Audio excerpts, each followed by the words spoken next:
എല്ലാവർക്കും നമസ്കാരം. ഇന്ന് നമ്മൾ വന്നിരിക്കുന്നത് ഒരു നോർത്ത് ഇന്ത്യൻ സ്റ്റൈലിലൊരു നല്ല ടേസ്റ്റി ആയിട്ടുള്ളൊരു കറിയുടെ റെസിപ്പി ആയിട്ടാണ്. പനീർ കോഫ്ത അല്ലാന്നുണ്ടെങ്കിൽ മലായ് കോഫ്ത എന്ന് പറഞ്ഞ നല്ല ടേസ്റ്റി ആയിട്ടുള്ളൊരു കറിയാണ്. സാധാരണ നമ്മൾ പനീർ കറി വെക്കുന്നതിൽ നിന്ന് വ്യത്യസ്തമായിട്ടുള്ളൊരു പ്രിപ്പറേഷനാണ്. അപ്പോൾ അതിന് വേണ്ടിയിട്ട് നമ്മളിവിടെ എടുത്തിരിക്കുന്നത് 200 ഗ്രാം പനീർ എടുത്തിട്ടുണ്ട്.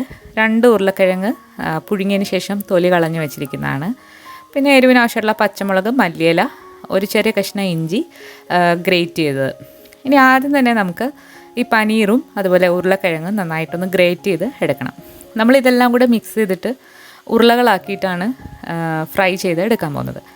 അപ്പോൾ ഇങ്ങനെ ഗ്രേറ്റ് ചെയ്യണമെങ്കിൽ ഗ്രേറ്റ് ചെയ്യാം, അല്ലാതെ കൈ വെച്ചിട്ട് തന്നെ ഉടച്ചെടുത്താലും മതി. ഇവിടെ കിട്ടുന്ന പനീർ കുറച്ച് ഹാർഡായിട്ടുള്ളതാണ്, അതുകൊണ്ടാണ് ഗ്രേറ്റ് ചെയ്തത്. അതേപോലെ തന്നെ ഉരുളക്കിഴങ്ങും ഒന്ന് ഗ്രേറ്റ് ചെയ്ത് എടുത്തിട്ടുണ്ട്. ഇനി ഇതിലേക്ക് നമ്മൾ എടുത്ത് വെച്ചിരിക്കുന്ന പച്ചമുളകും അതുപോലെ തന്നെ മല്ലിയില, പച്ചമുളകൊക്കെ നിങ്ങളുടെ എരിവിനനുസരിച്ചിട്ട് ചേർക്കാവുന്നതാണ്. പിന്നെ മല്ലിയില, അതുപോലെ തന്നെ ഒരു ചെറിയ കഷ്ണം ഇഞ്ചി ഒന്ന് ഗ്രേറ്റ് ചെയ്താണ്, വളരെ പൊടിയായിട്ട് അരിഞ്ഞെടുത്താലും മതി. ഇനി ഇതിലേക്ക് നമ്മളിത് കൂടാതെ കുറച്ച് പൊടികളും കൂടെ ചേർക്കുന്നുണ്ട്. അപ്പോൾ അതെന്ന് പറയുന്നത് കുരുമുളക് പൊടിയാണ് ആദ്യം ചേർക്കുന്നത്, വളരെ കുറച്ച് മാത്രം ചേർത്താൽ മതി. പിന്നെ നമ്മൾ കുറച്ച് ചാട്ട് മസാലയാണ് ചേർക്കുന്നത്, അതായത് നോർത്ത് ഇന്ത്യൻ റെസിപ്പി ആയതുകൊണ്ട് തന്നെ കുറച്ച് നമ്മൾ ചേർക്കുന്നുണ്ട്, ഒരു 1/4 ടീസ്പൂൺ. പിന്നെ ഒരു 1/2 ടീസ്പൂൺ കാശ്മീരി മുളക് പൊടിയാണ്. പിന്നെ ഒരു നുള്ള് ഗരം മസാല. ഇനി ഉപ്പ് ആവശ്യാനുസരണം ചേർക്കുക. പനീറിൽ ഉപ്പുണ്ടാകും ചിലപ്പം, അപ്പോൾ അതുകൊണ്ട് നോക്കിയിട്ട് മാത്രം ചേർക്കുക. ഇനി ഇതിലേക്ക് നമ്മൾ കുറച്ച് കോൺഫ്ലോറോ അല്ലാന്നുണ്ടെങ്കിൽ മൈദയോ ചേർത്ത് കൊടുത്തതിന് ശേഷം നന്നായിട്ട് തന്നെ ഒന്ന് മിക്സ് ചെയ്ത് എടുക്കാം. ചില പനീർ എന്ന് പറയുന്നത് നമ്മൾ ഫ്രൈ ചെയ്ത് കഴിയുമ്പോഴത്തേക്ക് ഭയങ്കരമായിട്ട് ലൂസായി പോകുന്ന ടൈപ്പായിരിക്കും. അപ്പോൾ നമ്മളതനുസരിച്ചിട്ട് മൈദ അല്ലാന്നുണ്ടെങ്കിൽ കോൺഫ്ലോർ ചേർത്തിട്ട് വേണം ഇത് കുഴച്ച് എടുക്കാനായിട്ട്. ഇനി അവസാനമായിട്ട് ഇതിലേക്ക് ഒരു നുള്ളു ബേക്കിംഗ് സോഡയും കൂടെ ചേർത്ത് കൊടുത്തിട്ടുണ്ട്. ഇനി കയ്യിൽ കുറച്ച് വെള്ളം ഒന്ന് തടവിയിട്ട് ചെറിയ ചെറിയ ഉരുളകളാക്കിയിട്ട് നമ്മളൊരു പ്ലേറ്റിലേക്ക് മാറ്റുകയാണ്. നമ്മളിവിടെ ഒരു 4 ടേബിൾ സ്പൂൺ മൈദ കൂടി എക്സ്ട്രാ ആയിട്ട് ഇതിലേക്ക് ചേർത്തിട്ടാണ് ഇത് കുഴച്ചെടുത്തിരിക്കുന്നത്, 3 ടീസ്പൂൺ കോൺഫ്ലവർ കൂടാതെ. അപ്പോൾ എല്ലാം ഉരുട്ടിയെടുത്തതിന് ശേഷം അവസാനം ഇത് കുറച്ച് മൈദയിൽ ഒന്ന് കോട്ട് ചെയ്ത് എടുക്കുക. അപ്പോൾ ഫ്രൈ ചെയ്തെടുക്കുമ്പോൾ നന്നായിട്ട് കിട്ടാൻ വേണ്ടിയിട്ടാണ്. ഇനി നമുക്ക് ഇതിലേക്ക് വേണ്ടിയിട്ടുള്ള ഗ്രേവി എങ്ങനെയാണ് തയ്യാറാക്കുന്നത് നോക്കാം. അപ്പോൾ ഒരു പാത്രം ഒന്ന് ചൂടായി വന്നപ്പോഴത്തേക്ക് നമ്മളതിലേക്ക് ചേർക്കുന്നത് നെയ്യാണ്. നെയ്യിലോ ബട്ടറിലോ നിങ്ങൾക്കിത് ചെയ്തെടുക്കാം, അല്ലാന്നുണ്ടെങ്കിൽ സാധാരണ ഓയിലെടുത്താലും മതി. നമ്മളിവിടെ ഒരു 2.5 ടേബിൾ സ്പൂൺ നെയ്യാണ് ചേർക്കുന്നത്. നെയ്യൊന്ന് ചൂടായി വന്നപ്പോഴത്തേക്ക് ഇതിലേക്ക് നമ്മളൊരു 3/4 ടീസ്പൂൺ ചെറിയ ജീരകമാണ്, ക്യുമിൻ സീഡ്സ്. പിന്നെ ഒരു ചെറിയ കഷ്ണം പട്ട, 3 ഗ്രാമ്പുമാണ്. ഇതിലേക്ക് നമ്മളിനി കുറച്ച് ഏലക്കയും കൂടെ ചേർക്കുന്നുണ്ട്, 3 എണ്ണം. അപ്പോൾ നമ്മൾ ഗരം മസാല എല്ലാം മുഴുവനെയാണ് ഇതിലേക്ക് ചേർക്കുന്നത്, അതുകൊണ്ട് നമ്മളിതിലേക്ക് ഗരം മസാലയുടെ പൊടി ചേർക്കുന്നില്ല. ഇത് നമ്മളിനി ഫൈനലി അരച്ചിട്ടാണ് എടുക്കുന്നത്. അപ്പോൾ ഇതെല്ലാം ഒന്ന് നന്നായിട്ട് മൂത്ത് വന്നു കഴിഞ്ഞാൽ ഒരു മീഡിയം സൈസിലുള്ള ഇഞ്ചി കഷ്ണം പൊടിയായിട്ട് അരിഞ്ഞത്, 3 അല്ലി വെളുത്തുള്ളി, വലിയ അല്ലി വെളുത്തുള്ളിയാണ്. ആദ്യം തന്നെ നന്നായിട്ടൊന്ന് അതിൻ്റെ പച്ചമണം മാറ്റിയെടുക്കുക. വെളുത്തുള്ളിയുടെ ഇഞ്ചിയുടെ പച്ചമണം നന്നായിട്ട് തന്നെ മാറാനായിട്ട് ശ്രദ്ധിക്കുക. ഇതിന് ശേഷം ഇതിലേക്ക് 2 വലിയ സവാളയാണ്, ഒരുപാട് നൈസായിട്ടല്ല, കുറച്ച് റഫായിട്ട് അരിഞ്ഞു വെച്ചിരിക്കുന്നതാണ്. ഇതും കൂടെ ചേർത്തിട്ട് നന്നായിട്ടൊന്ന് ഇളക്കി കൊടുക്കുക. നമ്മൾ ബട്ടർ ചിക്കൻ ഉണ്ടാക്കുന്ന പോലെ തന്നെയാണ് ഇതിൻ്റെ ഒരു ഗ്രേവി പ്രിപ്പറേഷൻ. വളരെ ഈസി ആയിട്ടുള്ള രീതിയിലാണ് ഞാനിന്ന് കാണിക്കുന്നത്.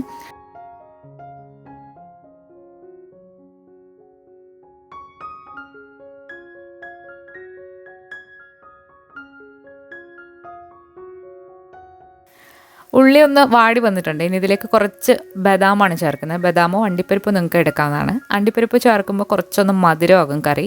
ഒരുപാട് മധുരം വേണ്ടാന്നുള്ളവർക്ക് ബദാം ചേർത്ത് കൊടുക്കാവുന്നതാണ്. ഇവിടെ തൊലി കളഞ്ഞ ബദാം ഉണ്ടായിരുന്നു, അപ്പോൾ അതാണ് ചേർത്തിട്ടുള്ളത്. തൊലിയോട് കൂടി ചേർത്താലും കുഴപ്പമില്ല. ഇനി ഇതിലേക്ക് ഒരു ടേബിൾ സ്പൂണോളം കുറച്ച് ചെറുതായിട്ട് നുറുക്കിയ അണ്ടിപ്പരിപ്പും കൂടി ചേർത്ത് കൊടുത്തിട്ടുണ്ട്. ഇതെല്ലാം കൂടി ചേർത്തിട്ട് ഈ ഉള്ളി നന്നായിട്ടൊന്ന് വഴറ്റിയെടുക്കണം. നമ്മൾ ഈ കറിയിൽ ഒരു പ്രാവശ്യമാണ് ഇത് വഴറ്റിയെടുക്കുന്നത്, ഒരുപാട് തവണ നമ്മൾ എണ്ണ ഒഴിച്ച് വഴറ്റുന്നില്ല. അതുകൊണ്ട് തന്നെ ഉള്ളിയും തക്കാളിയും എല്ലാം നന്നായിട്ട് വഴറ്റി എടുക്കാനായിട്ട് ശ്രദ്ധിക്കാം. നന്നായിട്ട് വഴണ്ട് വന്നു കഴിഞ്ഞാൽ ഇതിലേക്കൊരു 1/4 ടീസ്പൂൺ മഞ്ഞൾപ്പൊടി, പിന്നീട് എരിവിന് ആവശ്യമായിട്ടുള്ള മുളക് പൊടി. നമ്മൾ കാശ്മീരി മുളക് പൊടിയാണ് എടുക്കുന്നത്. നിങ്ങൾക്ക് കൂടുതൽ എരിവ് വേണമെന്നുണ്ടെങ്കിൽ അല്ലാത്ത മുളക് പൊടിയും കൂടി ചേർക്കാം. 1.5 ടീസ്പൂൺ കാശ്മീരി മുളക് പൊടിയാണ് ഇപ്പോൾ ചേർത്തിരിക്കുന്നത്. ഇനി ഇതിലേക്ക് നമ്മൾ ചേർക്കാൻ പോകുന്നത് മല്ലിപ്പൊടിയാണ്. മല്ലിപ്പൊടി നമ്മൾ ചേർക്കുന്നത് 1 ടീസ്പൂണാണ്. അപ്പോൾ ഇതെല്ലാം കൂടി ചേർത്ത് കൊടുത്തിട്ട് പച്ചമണം നന്നായിട്ടൊന്ന് മാറ്റിയെടുക്കാം. തീ ഒന്ന് കുറച്ച് വെച്ചിട്ട് വേണം പൊടികളിട്ടിട്ട് ഇളക്കി കൊടുക്കാനായിട്ട്. അപ്പോൾ പൊടികളൊക്കെ നന്നായിട്ട് മൂത്ത് വന്നു കഴിഞ്ഞാൽ ഇനി ഇതിലേക്ക് നമ്മൾ ചേർക്കുന്നത് തക്കാളിയാണ്. 2 വലിയ തക്കാളി പൊടിയായിട്ട് അരിഞ്ഞതും കൂടി ചേർത്തിട്ട് നമുക്കിത് നന്നായിട്ടൊന്ന് വഴറ്റിയെടുക്കാം.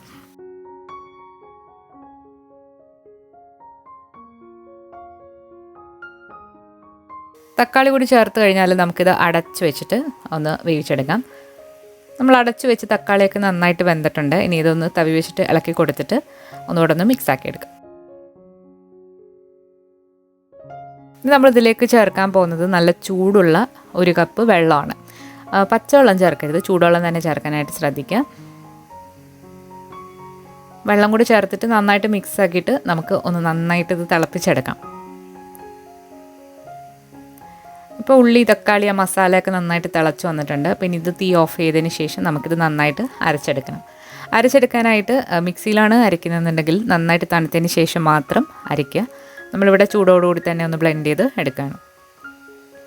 ഒട്ടും തരികളില്ലാതെ നല്ല പേസ്റ്റ് പോലെ തന്നെ ഒന്ന് അരച്ചെടുക്കണം. നിങ്ങൾക്ക് വേണമെന്നുണ്ടെങ്കിൽ ഇത് അരച്ച് കഴിഞ്ഞിട്ട് ഒന്ന് അരിപ്പയിലൂടെ അരിച്ചെടുത്താലും മതി. നമ്മൾ അരിക്കാതെയാണ് എടുക്കുന്നത്. നന്നായിട്ട് തന്നെ ഒന്ന് അരച്ചെടുക്കാം. ഇപ്പോൾ നമ്മളിത് നന്നായിട്ട് അരച്ചെടുത്തിട്ടുണ്ട്. കുറച്ചൊന്ന് കുറുകിയിട്ടാണ് ഇപ്പോൾ ഉള്ളത്. ഇനി ഇത് ഒന്നുകൂടെ ഒന്ന് ലൂസാക്കാൻ വേണ്ടി കുറച്ചുകൂടെ ചൂടുവെള്ളം ഒഴിച്ചിട്ട് നമ്മുടെ ഇഷ്ടാനുസരണം ഈ ഗ്രേവിയുടെ തിക്നെസ് നമുക്ക് തീരുമാനിക്കാം. അതുപോലെ ഇത് ഇരിക്കും തോറും കുറച്ചുകൂടെ കട്ടിയായിട്ട് വരുന്നൊരു ഗ്രേവിയാണ്.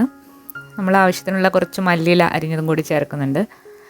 നോർത്ത് ഇന്ത്യൻ റെസിപ്പി ആയതുകൊണ്ട് തന്നെ ഇതിലേക്ക് കുറച്ച് മല്ലിയില ചേർക്കുന്നത് നല്ലതാണ്, ഫ്രഷ് ആയിട്ടുള്ളത്. കുറച്ചുകൂടെ ചൂടുവെള്ളം ഒഴിച്ചിട്ട് നമുക്കിതിൻ്റെ തിക്നെസ് ഒന്ന് അഡ്ജസ്റ്റ് ചെയ്യാം. ഇപ്പോൾ നമ്മൾ തീ ഓൺ ആക്കിയിട്ടുണ്ട്. ഇനി ഈ ഗ്രേവി നന്നായിട്ട് തിളച്ച് ഉപ്പൊക്കെ നോക്കിയിട്ട് അഡ്ജസ്റ്റ് ചെയ്യാം. അതുപോലെ തന്നെ ഇതിലേക്ക് 1 ടീസ്പൂൺ കസൂരി മേത്തിയാണ് കൈവച്ചിട്ട് നന്നായിട്ടൊന്ന് ക്രഷ് ചെയ്തതിന് ശേഷം ഇതിലേക്ക് ചേർക്കുന്നുണ്ട്. ഇനി ഈ ഗ്രേവി നിങ്ങളൊന്ന് ടേസ്റ്റ് ചെയ്തിട്ട് നോക്കുക. ഉപ്പ് വേണമെങ്കിൽ ഉപ്പ് ചേർക്കാം. അതോടൊപ്പം തന്നെ നിങ്ങൾക്ക് 1 ടീസ്പൂൺ മുതൽ 1.5 ടീസ്പൂൺ വരെ പഞ്ചസാരയും കൂടി ചേർക്കാം, ടേസ്റ്റ് ഒന്ന് ബാലൻസ് ചെയ്യാനായിട്ട്. പിന്നെ നമ്മളിതിലേക്ക് കുറച്ച് ക്രീമും ചേർക്കുന്നുണ്ട്. ഇത് ഫ്രഷ് ക്രീമാണ്. നന്നായിട്ടൊന്ന് മിക്സ് ചെയ്യുക. ക്രീം ചേർക്കുന്നത് ഓപ്ഷണലാണ്, നിങ്ങൾക്ക് വേണമെന്നുണ്ടെങ്കിൽ ചേർത്താൽ മതി.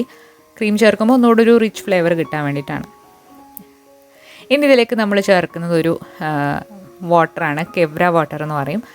ഇത് ചേർക്കുമ്പോൾ ഒരു പ്രത്യേക ടേസ്റ്റാണ്. ചേർക്കുമ്പോൾ പ്രത്യേകം ശ്രദ്ധിക്കണം, ഒരുപാട് കൂടരുത്. ഒരു 4 തുള്ളി മതിയാകും. അപ്പോൾ അത് അവിടെ തിളച്ച് നമ്മൾ അടച്ച് മാറ്റി വെച്ചിട്ടുണ്ട് ഗ്രേവി. ഇനി നമുക്ക് നമ്മൾ നേരത്തെ തയ്യാറാക്കി വെച്ചിരിക്കുന്ന പനീറിൻ്റെ ബോൾസ് എല്ലാം ഒന്ന് ഫ്രൈ ചെയ്ത് എടുക്കാം. അപ്പോൾ നമ്മൾ ഡീപ്പ് ഫ്രൈ ആണ് ചെയ്യേണ്ടത്. നമ്മൾ ഒരുപാട് എണ്ണ അങ്ങ് ഇട്ടിട്ടില്ല, തിരിച്ചും മറിച്ചും ഇട്ട് നമുക്കിത് ഫ്രൈ ചെയ്തെടുക്കാം. ഫ്രൈ ചെയ്യാനായിട്ട് റിഫൈൻഡ് ഓയിലാണ് എടുത്തിരിക്കുന്നത്, വെളിച്ചെണ്ണ എടുക്കരുത്. മീഡിയം ഫ്ലെയിമിലിട്ട് വേണം ഇത് ഫ്രൈ ചെയ്തെടുക്കാനായിട്ട്. തിരിച്ചും മറിച്ചുവിട്ടും എല്ലാ സൈഡും നല്ല ബ്രൗൺ നിറം ആകുന്നവരെ നന്നായിട്ടൊന്ന് ഫ്രൈ ചെയ്ത് എടുക്കാം. നമ്മളൊരു കോട്ടിങ് കൊടുത്തിരിക്കുന്നതുകൊണ്ട് തന്നെ നന്നായിട്ട് ഇതിൻ്റെ പുറംഭാഗം നല്ല ക്രിസ്പി ആയിട്ട് കിട്ടും. അതുപോലെ തന്നെ ബേക്കിംഗ് സോഡ 1 നുള്ളു ചേർക്കുമ്പോൾ ഇത് നല്ല സോഫ്റ്റായിട്ടും കുറച്ചുകൂടെ ഒന്ന് വലുതായിട്ടും കിട്ടും. ഇപ്പോൾ നമ്മുടെ പനീറിൻ്റെ ബോൾസ് എല്ലാം നല്ല ക്രിസ്പി ആയിട്ട് ബ്രൗൺ നിറായി വന്നിട്ടുണ്ട്. നമുക്കിനി ഇത് മറ്റൊരു പാത്രത്തിലേക്ക് കോരി മാറ്റാം. ഇനി നമ്മൾ ആ ഗ്രേവി ഒരു സെർവിങ് ഡിഷിലേക്ക് മാറ്റിയിട്ടുണ്ട്. അതിന് മുകളിലായിട്ട് ആണ് പനീർ ബോൾസ് ഇങ്ങനെ വെച്ച് കൊടുക്കുന്നത്. ഈ പനീർ ബോളും കൂടി ഇട്ട് തിളപ്പിക്കുകയാണെന്നുണ്ടെങ്കിൽ പെട്ടെന്ന് ഇത് അലിഞ്ഞു പോകും. അതുപോലെ തന്നെ നമ്മൾ സെർവ് ചെയ്യുമ്പോൾ ഒരു ഭംഗിക്ക് വേണ്ടിയിട്ട് ഇങ്ങനെ വിളമ്പുന്നത് തന്നെയാണ് നല്ലത്. അതുപോലെ തന്നെ കുറച്ച് നേരം ഇതിൽ കിടക്കുമ്പോഴത്തേക്കും ഈ ഗ്രേവിയൊക്കെ ഇതിലേക്ക് വന്നിട്ട് നല്ലൊരു ടേസ്റ്റ് ആയിട്ടുള്ളൊരു സംഭവമാണ്. അപ്പോൾ ഇതുവരെ ഇങ്ങനെ ട്രൈ ചെയ്ത് നോക്കാത്തവർ തീർച്ചയായിട്ടും ഒരു തവണയെങ്കിലും ഒന്ന് ട്രൈ ചെയ്ത് നോക്കിയിട്ട് നിങ്ങളുടെ അഭിപ്രായങ്ങൾ അറിയിക്കുക. ഇത് ചോറിൻ്റെ കൂടെ കഴിക്കാൻ വരെ നല്ല ടേസ്റ്റ് ആയിട്ടുള്ളൊരു കറിയാണ്. ചപ്പാത്തി, നാൻ എല്ലാത്തിനും കൂടെ നല്ല കോമ്പിനേഷനാണ്. അപ്പോൾ എല്ലാവരും ഒന്ന് ട്രൈ ചെയ്ത് നോക്കിയിട്ട് നിങ്ങളുടെ അഭിപ്രായങ്ങൾ അറിയിക്കുക. പുതിയൊരു റെസിപ്പി വീഡിയോ ആയിട്ട് നമുക്ക് വീണ്ടും കാണാം. താങ്ക്